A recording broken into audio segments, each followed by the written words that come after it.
Shalom. Gonna start giving all praise and glory to Yahweh, Bahasham, Yahweh, Shai, Bahasham, Rekakodash. Yahweh is the true name of the Heavenly Father in ancient Hebrew. Yahweh Shai is the true name of His only begotten Son. Double honors to the elders in the apostle at Millstone who rule well. Peace and salutations to the elect of the nation of Israel. The true Hebrew Israelites of the Bible are the so-called Negroes, so-called Hispanics, and so-called Native Americans, as well as your Israelite foreigners that may look like the other nations but believe this truth. This is what Shakol here with the video lesson on the warmongering elites in the nuclear arms race, which will be World War III. We're in this time now, as you see, Iran clearly is working on their nuclear arsenal. They just said well, you can see it by based on the back and forth with Trump trying to make a deal with them, and they're not budging. And so you got Iran, Pakistan, India, North Korea, China, the European nations, and Russia is the top dog with nuclear missiles. And so we're in a time of the nuclear arms race, and I said I would do a part 2 of this article that I wanted to yesterday. Yesterday touched more on the elites and their bunkers. This is going to be on the nuclear arms race mainly. And so I want to let's read a little bit of this. This is from Mint, titled Tulsi Gabbard warns elites warmongers are driving us toward nuclear doom. And that's what's coming, nuclear doom. U.S. intelligence chief Tulsi Gabbard issued a stark warning claiming the world is closer to a nuclear annihilation than ever before. So these people can see it. This is biblical prophecy. In a video posted after her visit to Hiroshima, Gabbard blamed political elites and warmongers for escalating tensions between nuclear powers. And it's really the Lord, Yahweh Shai, that's controlling the king's heart. It's the scripture say the king's heart is in the hand of the Lord to bring forth this nuclear destruction.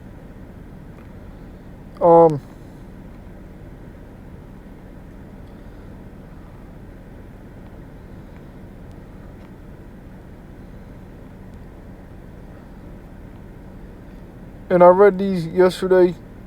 I don't really that the title was the point, that we're getting closer to nuclear doom and nuclear annihilation. But we'll read the main bullet points. It says closer to the brink than ever before. It said no specific country's name, but it says here at the bottom of the first paragraph, Russia, China, Iran, and North Korea, which are all involved players right now. Here says Russia and Ukraine, which you know about.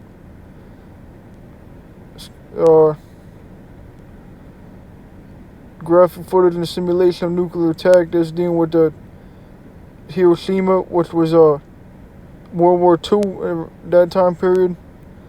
And it says here, this quote, a single nuclear weapon today could kill millions in just minutes, Gabbard warned. And that's what's going to happen. When the heavens depart the school, the scripture says nuclear mushroom cloud. This says they'll have shelters and we won't. That's also biblical prophecy. Scripture says they'll dig into hell. That's where my hand take them.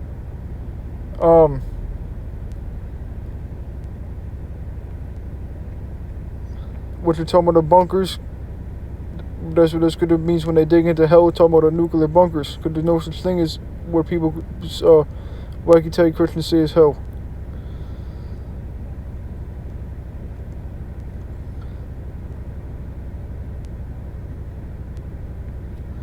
Now, let's get some scriptures, because that's a true statement that we're in a time of nuclear annihilation. And the Lord, Yahweh Shai, is stirring up Esau, the Lord's sword, for this great war, World War III. This is what Esau specializes in. Esau, Edom being the so-called white man, the devil that the Bible speaks of. That's his true biblical identity or nationality. It stems from the seed of Esau. So I want to start with this one. This is Psalms chapter 140 and verse 2. Which imagine mischiefs in their heart, continually are they gathered together for war. And so this is continually are they gathered together for war. This is what the Edomites are about. They're about war, they're about killing, and their blessing is a sword. And America's been at war pretty much the whole time, or close to the whole time they've been in power. They've been established. And so this is Esau's MO, is war. And so it's no surprise that this lady's getting mad at these elites and global powers triggering nuclear war, because this is what Esau's about, is war. He's bound to fall that way. They just keep pushing nuclear technology, keep rape, robbing, and murdering the four corners of the earth, and think that nothing's going to happen to them. And again, it's really the Lord Yahweh Shishad stirring this up based on prophecy. Let's read this again. Psalm chapter 140 verse 2. Which imagine mischiefs in their heart, continually are they gathered together for war. So this is what Esau is about, is war. So it is never going to change. He's built to be wicked. He's built to be the Lord's sword. This is Revelation chapter 6 and verse 4. And there went out another horse that was red.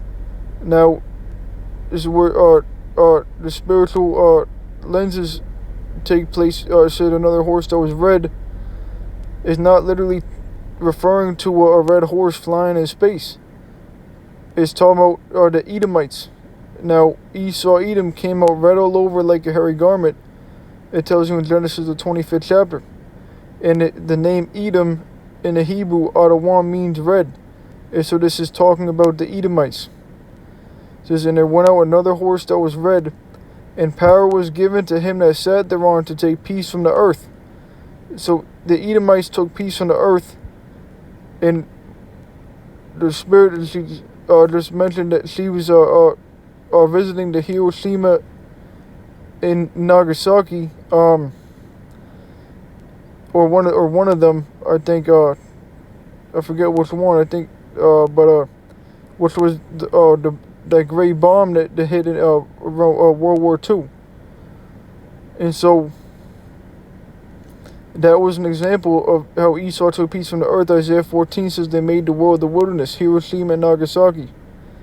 Them great bombs that was dropped in Japan. So this is what Esau does. He takes peace from the earth. This red horse, this red man, the red beast, was power given to him that sat thereon to take peace from the earth, and that they should kill one another, because Esau fights himself. We've seen that world wars, even back to the ancient Greeks, Esau always been fighting himself. This is what Esau does. He doesn't have a moral code. He's a beastly man. His blessing is the sword. He's all about war and bloodshed. He loves blood. And this is what he does. He took peace on the earth. He kills each other. They should kill one another.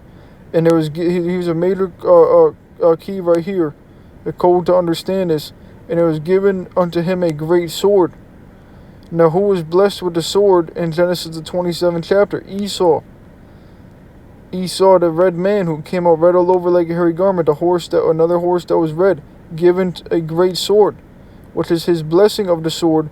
Which this great sword goes into these missiles, these nuclear missiles, which are going to be used in World War III to bring upon its own destruction. So this red horse, they've been continually gathered for war. They took peace from the earth. They killed each other, and they got this great sword of blessing these missiles. And so this is what Esau does. And these missiles are going to bring upon his own destruction, his own annihilation. And it's the Lord Yahweh Shishad that's doing it, that's controlling all the chess pieces, if you will, the kings of the earth. Let's read this again, Revelation chapter 6 verse 4. And there went out another horse that was red, and power was given to him that sat thereon to take peace from the earth, and that they should kill one another, and it was given unto him a great sword. And so she was complaining about them warmongering elites and global powers Well, these Edomites, this is what they're meant to do. They're meant to bring destruction to this earth. They're the devil that the Bible speaks of. And the scriptures prove that. We're not just speaking out of nowhere. And so this nuclear arms race is biblical. Esau will be given that great sword. And there would have to be technology for that to be on the scene. And there would have to be World War III in the Valley of Jehoshaphat, Yehoshaphat, the Most High Judgment in the Middle East. And then it would turn nuclear. And all this conflict with the Smallheads, the least of the flock, drawing America out. Iran, which is the Carmenians or Persia. Carmenians in 2 Ezra 15. Persia is in Ezekiel 38. Gog and Magog, Russia in Ezekiel 38, who was the largest nuclear arsenal. And we read that Esau killed one another. And he's that this is his nature, to be war-minded, to be warlike, and to kill each other. The scripture says, "House divided shall not stand, but had to end." And even Russia and America are divided. Russia is the largest, or Edomites have the largest nuclear arsenal, and they're going to shoot their missiles along with these other nations on America. And so Esau war, like my sake, would ultimately bring himself to his end. Let's read this in there was a quote Albert Einstein made that he doesn't know what weapons World War III will be fought with, but World War IV will be fought with sticks and stones. Because he knew someone was coming down the line of a great annihilation. And that's what's coming. But the Lord Yahushua is going to establish his kingdom, which is Israel's kingdom, after Esau taken on. The scripture says Esau is the end of the world and Jacob's the beginning of it that forward. So when Esau, even the so-called white man, is taken down with that nuclear destruction, which the Lord Yahushua is coming with, the Lord Yahushua is going to deliver his elect to Israel and set up Israel, the so-called blacks, Hispanics, Native Americans, starting with the elect, to rule this earth, which is the kingdom of heaven, the everlasting kingdom of Israel, which will be on the earth. But let's read this. Staying to the point of the nuclear arms race. Isaiah 54:16. Behold, I have created a smith that bloweth the coals in the fire, and that bringeth forth an instrument for his work. And I have created a waster to destroy. So the Lord, Yahweh Basham, I said he created a smith that bloweth the coals in the fire. The smith back then was a weapons maker. But in a prophetic modern sense, is dealing with these nuclear scientists. That's the smith. Because the Lord Yahweh worked on their minds to give them the wisdom to bring forth the nuclear missiles that the Lord Yahweh would use. So the Lord Yahweh used these smiths, in the form of the scientists, to bring forth the weapons, the wasters to destroy, which is a nuclear missile, this great sword. So let's read this again. Isaiah chapter 54 verse 16. Behold, I have created a smith that bloweth the coals in the fire, and that bringeth forth an instrument for his work. And I have created a waster to destroy the wasters of nuclear missiles. And when you look at that word sword in the Hebrew, it goes into a waster, or wasting, or to waste. The word charab.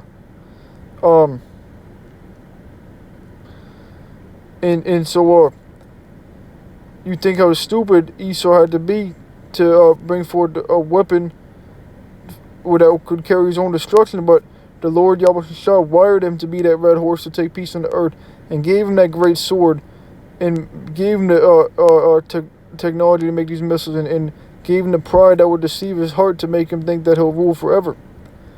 He has a strong military, blessed with a sword, just to bring him down, and so he would bring upon himself his own destruction in World War III. And that sword we bathe in heaven come down upon Idumea, and the Lord Yahweh will be glorified in that day, and taking Esau down. And that's what's going to be seen very soon. And so this leads to the downfall of Esau, even the so-called white man, in the kingdom of Jacob, of Israel. Jacob's name was changed to Israel, referring to the Israelites, the so-called blacks, Hispanics, Native Americans, Israelite foreigners.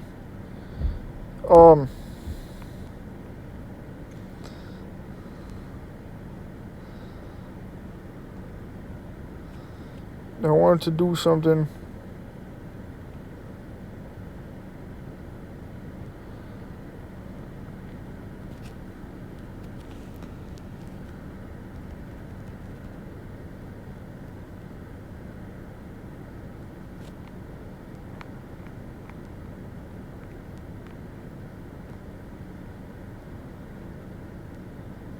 This is Genesis chapter 27 and verse 38. And Esau said unto his father, Hast thou but one blessing? My father blessed me, even me also, my father. And Esau lifted up his voice and wept. Esau is this red man. He came up red all over like a hairy garment. He looked like the so-called white people of today.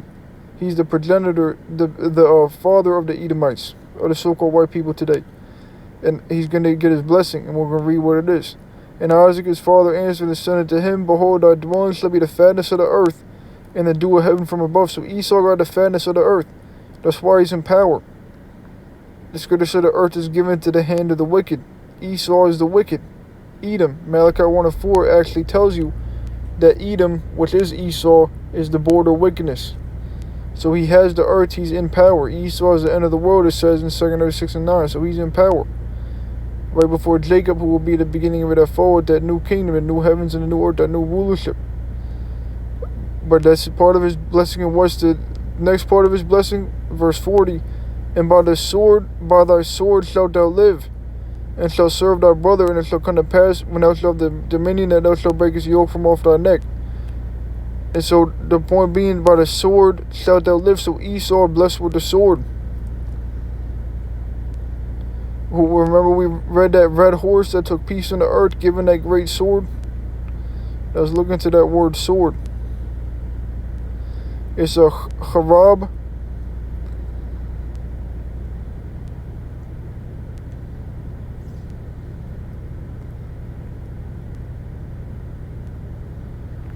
You have to go to the root word.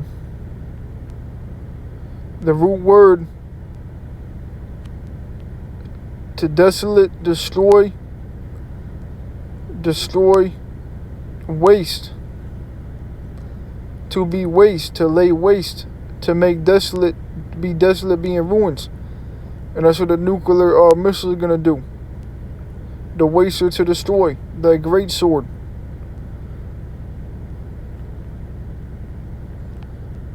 This is what the sword does. Esau has been blessed with the sword. The word charab in the Hebrew, we went to the root word.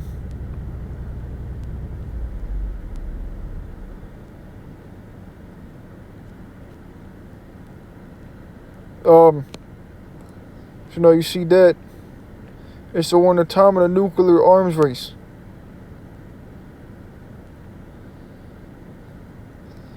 Now I want to get this scripture as well. This is Joel chapter 3 verse 10. Let's start at verse 9. Joel chapter 3 verse 9. Proclaim ye this among the Gentiles, these heathen. Prepare war, wake up the mighty men. Russian example, Gog and Magog being turned back with hooks in his jaws. The Lord Yahweh bringing it back in that warlike USSR Soviet Union mindset. That's what Putin is about. They got the largest nuclear arsenal as well, and they're going to shoot their missiles on the west.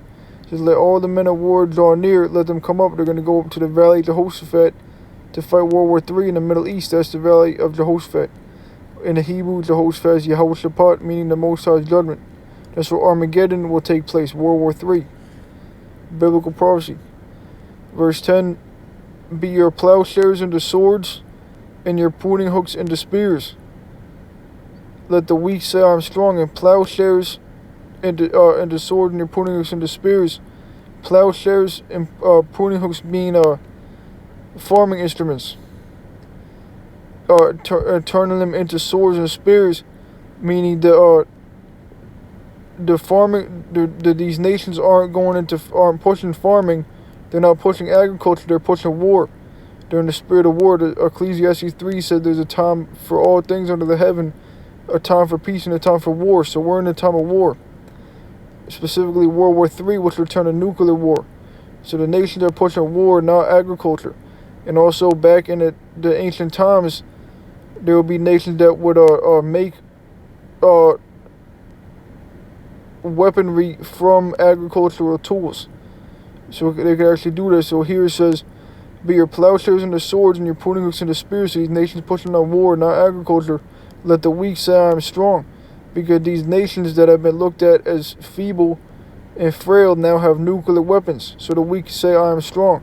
They got the nuclear weapons now, and they can stand up against America, Babylon the Great, the hammer of the earth, and they can talk shit to them, if you will, because they have nuclear weapons. And so Esau's pride has deceived him, and his pride is not backed anymore, because these weaker nations have nuclear missiles, and they're gonna shoot them in that day. The Lord Yahweh is gonna make them shoot them. That's when the nuclear annihilation is gonna happen.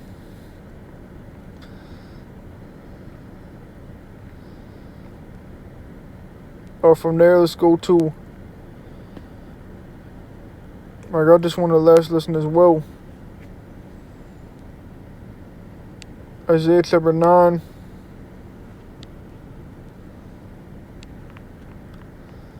In verse 5 in the King James Bible. Oh, it's lucky, this verse 1.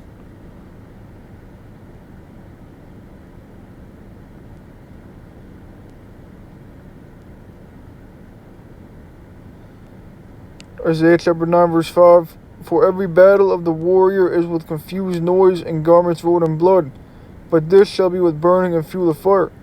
So the first part is saying, for every battle of the warrior is with confused noise and garments rolled in blood, talking about intimate combat, man-on-man combat, wars in the older times, with less technology.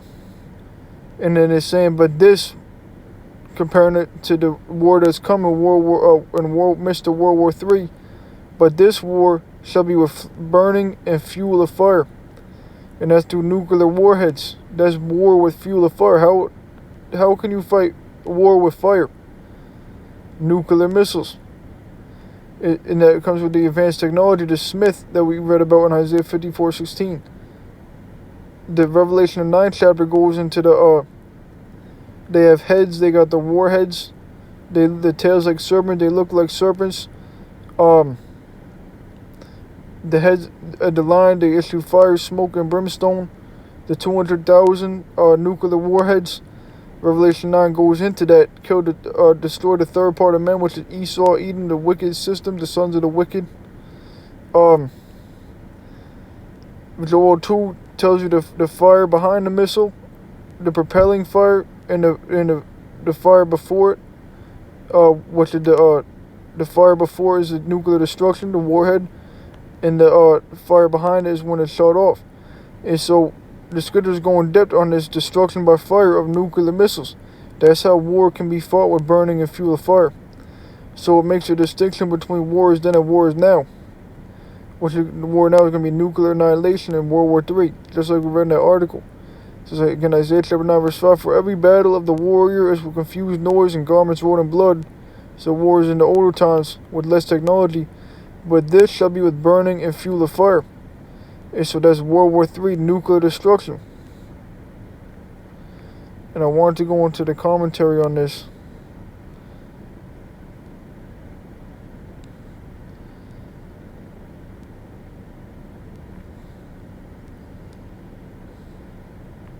Let's see if it loads.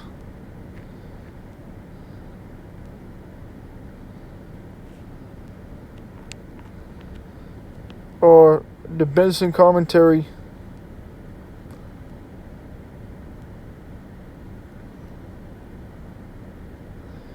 For every battle of the warriors confused noise with it, the triumphant exclamations of the conqueror and the bitter lamentations of the conquered, and the different cries of the same person, sometimes conquering and sometimes conquered, in garments rolled in blood, with great difficulty and slaughter.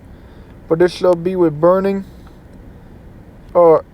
But this victory, which Yahweh's people, which are the Israelites, the so-called blacks, Hispanics, Native Americans, shall have over all their enemies, which are these heathen nations.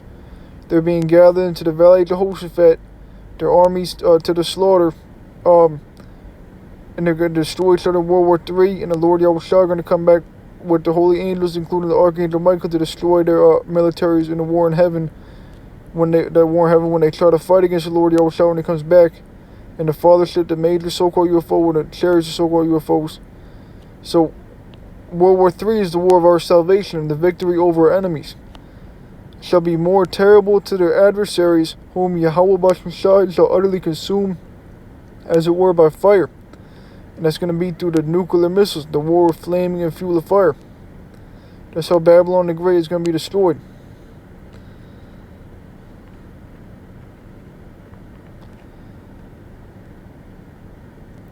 This is Zechariah 14 and 12, but this is Revelation chapter 18, verse 8. Therefore shall there plagues come in one day, death and mourning and famine, and she shall be utterly burned with fire. For strong is the Lord Yahweh shall power who judgeth her. So this talking about Babylon the Great, which is America in biblical prophecy, is going to be utterly burned with fire, that nuclear destruction.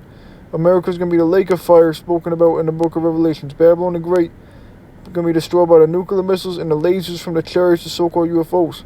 And America is going to be a desert wasteland. So this is what's coming to Yahweh's enemies and his people's enemies, which are these heathen nations. And 2/3 is going to be caught up in this as well, the wicked Israelites. So when this is Zechariah chapter 14 verse 12, and this shall be the plague where the Lord Yahweh will smite all the people that have fought against Jerusalem, talking about these heathen nations, our enemies. Their flesh shall consume away while they stand upon their feet, and their eyes shall consume away in their holes, and their tongue shall consume away in their mouth. That last part is talking about the nuclear annihilation. Let's read that last part again. Their flesh shall consume away while they stand upon their feet, and their eyes shall consume away in their holes, and their tongue shall consume away in their mouth. That's nuclear destruction, being swept with that besom of destruction, the broom of destruction. It says in Isaiah 14, the wall of fire that's going to sweep through the land. And these people are going to get annihilated.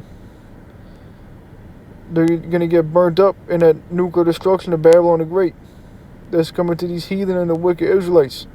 So clearly the Bible includes nuclear destruction. And it mentioned, we'll go back to it, but this victory which Yahweh's people shall have over all their enemies shall be more terrible to their adversaries, whom Yahweh shall utterly consume as it were by fire. So there's going to be a great consuming by fire, but also a great victory of the Israelites, of Yahweh's people. Let's read this one.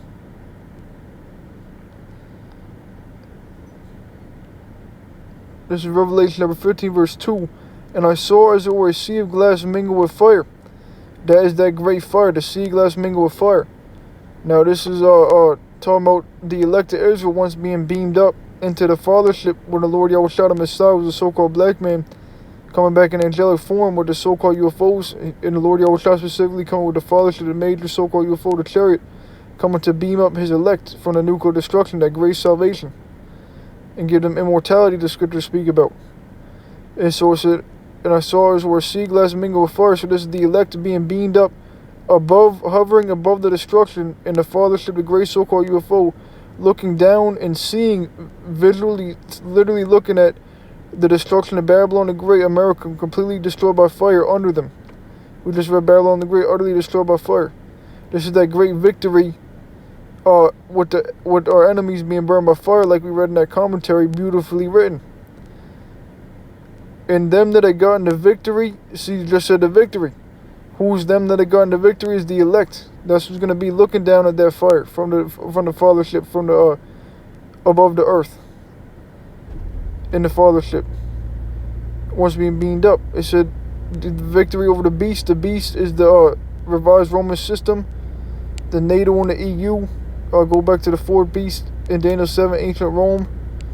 America is a part of NATO, and there's a woman Babylon that sits on the beast, Revelation 17. And over his image, the image is how the system reflects ancient Rome. For example, you have Capitol Hill and Capitol Lion Hill, which is talking about Esau. Esau ruled Rome, and Esau is ruling today, the modern day Rome. And over his mark, the mark of the beast is the RFID microchip, which is, we see it on the scene now. China's pushing it now, working on it now. Trump's working on digital currencies which lead to the mark of the beast. The scriptures say will be no man will buy or sell without taking that mark. So it's going to be a microchip mandate, implant mandate to be able to buy and sell. So when the mark of the beast on the scene, that nuclear destruction can happen, the Lord Yahweh comes back to deliver his elect from that destruction at any time. That's why we're watching so hard for them, prophesying so hard. And over the number of his names stand on the sea of glass, having the harps of Yahweh. So this is the elect being beamed up, seeing that fire, the sea of glass mingled with fire, that got the victory over the beast, this revised Roman system, this Edomite system, over his image and over his mark that didn't take the microchip, and they will be delivered, the elect of Israel, looking down at the destruction of Babylon, the destruction of our enemies. So there's beautifully written that commentary here. I'm going to read it again. So, but this shall be a burning in the fuel of fire. But there's victory. So World War III is the war of our salvation, and we're going to be suffering persecution, but the elect will make it through too. But there's victory which Yahweh's people, the Israelites, so-called blacks, Hispanics, Native Americans, shall have over their enemies. The heathen nations shall be more terrible to their adversaries, whom Yahweh shall utterly consume as it were by fire. And so it's beautifully written. The reader must observe how the words was that Sa'an, if I'm Sa'wan, here rendered battle of the warrior occurring only here are very doubtful. Signification and consequence are rendered differently by learned men. And here's where kind of don't have to keep reading. We're going to skip down. It says, it is probable, as Van Schringa observes, that the words are intended to signify that in consequence of Yahweh Shai's appearing in the flesh, which is not going to be the flesh, he's coming back in angelic form. He's not going to meet thee as a man. He coming in the chariots, the so-called UFOs, that major chariot, the fathership. 2 Kings 13 tells you about it. Revelation 1:7. Behold, he coming with clouds, the so-called UFOs, which are going to shoot laser beams of fire, but also to beam up the elect. That great fathership, they ascended up to heaven in a cloud, and their enemies beheld them. It says Yahweh Shai is appearing in the flesh and destroying the enemies of his church. So everyone outside of the elect is subject to destruction. Here in America, even other parts of the earth, we know that there will be those who survive in bunkers, and these heathen that survive will be reserved for slavery for the Israelites. So there will be heathen that survive the second death, the nuclear destruction, this lake of fire, when the Lord Yahweh comes back to bring that fire, and the heathen will be put in slavery. It says, in consequence of Yahweh Shai's appearing in the flesh, which is going to be in angelic form really, and destroying the enemies of his church, a time of peace. Church is the elect of Israel, the elders and apostles of Great Millstone, are now teaching this word, the 144,000. Whoever the elect is really in total is who the Lord going to come to deliver. But we know the elders and apostles are teaching 100% truth right now. A time of peace and tranquility shall take place on the earth, and the instruments of war and slaughter be of no further use. And so Yahweh Shai is going to come back, destroy these heathen, and there's going to be no more war on the earth. So this great destruction, this great war, marks the end of Esau, the end of this these men that are continually gathered for war, these bloody men, this red horse that took peace on the earth. And these heathen going to go into slavery after that nuclear destruction and the lasers from the Lord Yahweh Shai, shooting them chariots, the lasers from the chariots. And then there's going to be a time of peace and righteousness where the Israelites are going to reign on the earth over the heathen with the rod of iron, but it's going to be good for the earth itself, and it will be in righteousness. This is Isaiah chapter 2 and verse 2, and it shall come to pass in the last days that the mountain of the Lord Yahweh's house shall be established in the top of the mountains, and shall be exalted above the hills, and all nations shall flow unto it. And many people shall go and say, come ye, and let us go to the mountain of the Lord Yahweh, to the house of the power of Jacob. And he will teach us of his ways, and we will walk in his paths. For out of Zion shall go forth the law and the word of the Lord Yahweh from Jerusalem. And so the mountains represent governments in the scriptures. The mountain of the Lord Yahweh Shai is talking about the Israelites, the elect of Israel, reigning on the earth, that top mountain. Israel, we're gonna be ruling the earth, ruling over these heathen. And it said that for out of Zion shall go forth the law, and they're gonna say, come and let us go to the mountain of the Lord Yahweh, and the word of the Lord, the law shall go forth from Zion, because these heathen, they're gonna be forced to keep our laws in the kingdom, showing you it's gonna be a kingdom of righteousness, showing you these small hats are not fulfilling this, and they're not the people, because they're not pushing the laws, they're pushing most stuff which is against the law. Verse 4, and he shall judge among the nations and shall rebuke. This is going to be after World War III. And he shall judge among the nations and shall rebuke many people. And they shall beat their swords into plowshares and their spears into pruning hooks. Nation shall not lift up a sword against nation, neither shall they learn war anymore. And so the build-up of war was beat your plowshares into swords and your pruning hooks into spears. And now it says they shall beat their swords into plowshares and the spears into pruning hooks. Nation shall not lift a sword against nation, neither shall they learn war anymore. So there's going to be no more war in our kingdom, because Israel's going to be on top, and no one's going to be able to mess with Israel. Mess with the Lord Yahushua. King David's going to be back. The Lord Yahushua is going to be ruling. Israel's going to be on top, ruling the heathen with a rod of iron. There's going to be no more war. These heathen are going to have no power, and they're not going to rise up against us. It's going to be a kingdom of peace. These heathen are going to get the worst slavery, especially Esau, even the so-called white man known to man. But it'll be a peaceful kingdom. In a kingdom where the laws will be pushed in righteousness. And eventually, the heathen are going to get their lands back, be able to do their thing, but still be our subjects. Esau will be completely cut off and die. Obadiah 1:18. He's going to be extinct. And I'm not going to get this, but Ezekiel 39. So we're going to burn these weapons up. And so maybe I'll even do another one on that last part, because I want to close it out and not make it too long, in case my phone goes off or something. But World War III is coming, which is the war of our salvation, the war of our enemies' destruction. The Lord Yahushua is coming back in World War III to destroy these heathen, deliver his elect of Israel, his people, and establish his kingdom, which is also our kingdom, Israel's kingdom. And it's going to be a kingdom of righteousness. Esau going to be taken out the way, so keep pushing, keep the faith. With that, I'm going to give all praise and glory to Yahweh, Bahashem, Yahweh Shai, Bahashem Kokodash. Yahweh is the tree of the Heavenly Father, nation Hebrew. Yahweh Shai is the tree of his only God's Son. The honors to the elders and apostles, a great millstone, and we're well, and shalom to the Lord's elect.